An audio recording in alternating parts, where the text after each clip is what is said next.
नमस्कार। राजनीतिक चर्चा में आपका स्वागत है। मैं आपके साथ मुरली मनोहर और आप देख रहे हैं चर्चा। उत्तर प्रदेश की सबसे बड़ी समस्या बेरोजगारी है। बढ़ती हुई बेरोजगारी को लेकर के पिछले बीते 2024 के लोकसभा के चुनाव में भारतीय जनता पार्टी को काफी नुकसान उठाना पड़ा है। बीजेपी के हार के कई बड़े कारण हो सकते हैं, लेकिन बेरोजगारी भी एक बड़ा कारण था, इसे नकारा नहीं जा सकता है।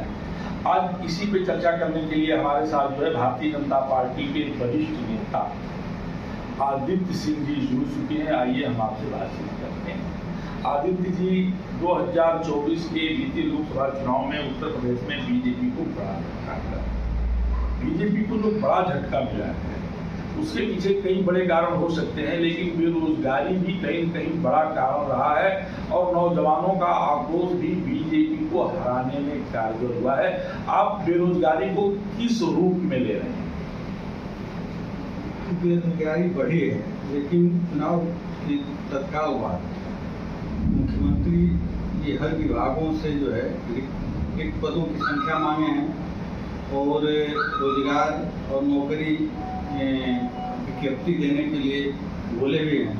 और हमको उम्मीद है महाराज जी से कि पर्याप्त संख्या में जो वो तो ठीक है, उत्तर प्रदेश में जो रिक्तियां पड़ी हुई हैं विभागों में उसकी नियुक्तियां होंगी। मैं आपकी चीज से सहमत हूँ, मुख्यमंत्री जी ने मांगा भी है, लेकिन बेरोजगारी बीते हुए लोकसभा चुनाव में कितना जो है प्रभाव डाला है? 20% तो प्रभाव डाला है, इसमें कोई संदेह नहीं। एक दूसरी सबसे बड़ी बात यह है कि उत्तर प्रदेश में जितनी भी वैकेंसियां आई हैं, जितनी भी परीक्षाएं हुई हैं, वो आइन मौके पर जो है पेपर लीक हो गया है, पेपर आउट हो गया है, साल भर गेम पकड़े गए हैं और सारी परीक्षाओं को निरस्त कर दिया गया है। और उत्तर प्रदेश की बेरोजगारी खत्म करने का जो सबसे बड़ा फैक्टर है वो यूपीपी की भर्ती है, शिक्षक की भर्ती है, और ये दोनों क्लियर नहीं हो पा रहा है।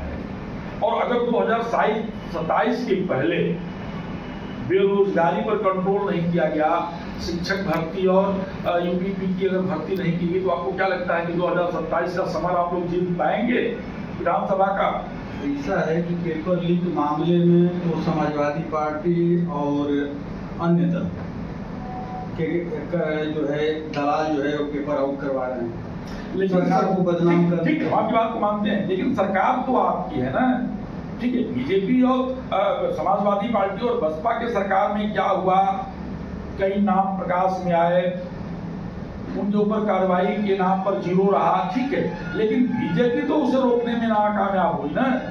ऐसा तो नहीं है कि बीजेपी रोक पाई हो और कुशल परीक्षा हो गई हो। हमारी सरकार तो रोक रही है, लेकिन ये समाजवादी पार्टी के दलाल जो हैं पेपर लीक करवाने पे तुले हुए हैं और सरकार को बदनाम करने की साजिश कर रही है समाजवादी पार्टी। आखिर उस साजिश को बीजेपी की सरकार क्यों नहीं रोक पा रही? बीजेपी की सरकार रोक रही है और रोकने का प्रयास नहीं करती तो 1 करोड़ रुपया तक महाराज जी जो है जो इसमें पाए जाएंगे, नकल माफिया पाए जाएंगे। महाराज जी ने जो कैबिनेट में पास किया, मैं थोड़ी सी आपको बता दूं कि महाराज जी ने जो कैबिनेट में पास किया है कि नकल माफिया, पेपर लीक कराने वाले, साल भर गैंग या किसी भी तरह से अवैध तरीके से परीक्षाओं को में अपना भूमिका निभाने वाले लोगों को जो है आजीवन कारावास की योजना बनाई गई। तो उनको आजीवन कारावास होगा, 1 करोड़ रुपए का जुर्माना होगा और परीक्षा निरस्त होने के बाद जो खर्च आया है परीक्षा कराने में उसकी भरपाई भी है, अचल संपत्ति से जो है उन लोगों से रिकवर कर लिया जाएगा। ठीक है, मैं मानता हूँ कि कानून को कितने दायरे में लाया जाएगा और कब लागू किया जाएगा और कैसे इसको प्रभावी किया जाएगा।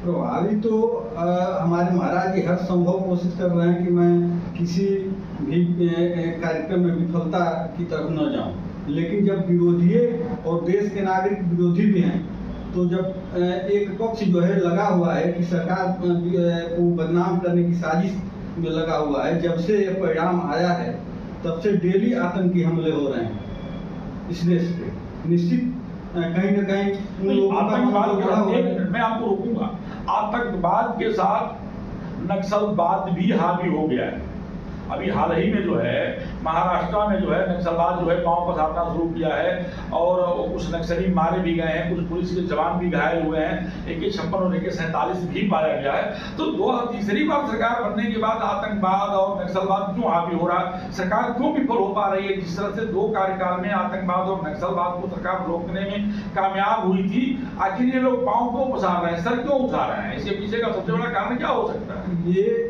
जो सत्ता में न बैठे हुए लोग हैं, जिसे मान लीजिए इंडिया गठबंधन के लोग हैं, इन लोगों की छत्रछाया मिल रही है। निश्चित रूप से पेपर लीक करने वालों को छत्रछाया मिल रही है और जो नक्सलवाद है, जो आतंकवाद है, उन लोगों को इन लोगों की छत्रछाया मिल रही है। लेकिन एक तरह से सरकार की बड़ी बदनामी हो रही है कि आतंकवाद पांव पसार रहा है, नक्सलवाद पांव पसार रहा है, पेपर लीक मामले में जो है पेपर आउट कराने वाले लोग पांव पसार रहे हैं, परीक्षाओं को निरस्त कराने वाले लोग पांव पसार रहे हैं, और सरकार इसे रोकने में चाहे केंद्र की हो चाहे प्रदेश की बड़ा नाकामयाब साबित हो रही है। नाकामयाब साबित नहीं हो रही है। सरकार तो हमारे हर संभव प्रयास कर रही है कि नहीं, यह जो है विफलता नहीं होनी चाहिए, लेकिन ये सब खुले हुए हैं।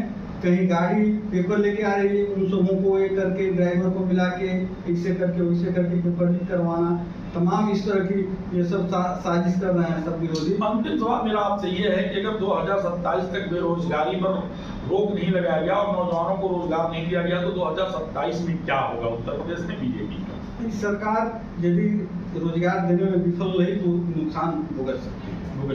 तो आप सुन रहे थे भारतीय जनता पार्टी के वरिष्ठ नेता अमित सिंह जी को। आपका स्पष्ट कहना था कि बेरोजगारी उत्तर प्रदेश में एक बड़ी समस्या बनती जा रही है, लेकिन उत्तर प्रदेश की योगी सरकार जो है बेरोजगारी को लेकर काफी गंभीर नजर आ रही है और तमाम विभागों से जो है रिक्तियों को मंगाया जा रहा है। जल्दी ही नोटिफिकेशन किया जाएगा, रिक्तियों को भरा जाएगा और एक लंबे तादाद में लोगों को रोजगार दिया जाएगा, ऐसा मानना है भारतीय जनता पार्टी के वरिष्ठ नेता आदित्य सिंह जी का। मुरली के साथ प्रिंस सिंह खान से बने रही है। मैं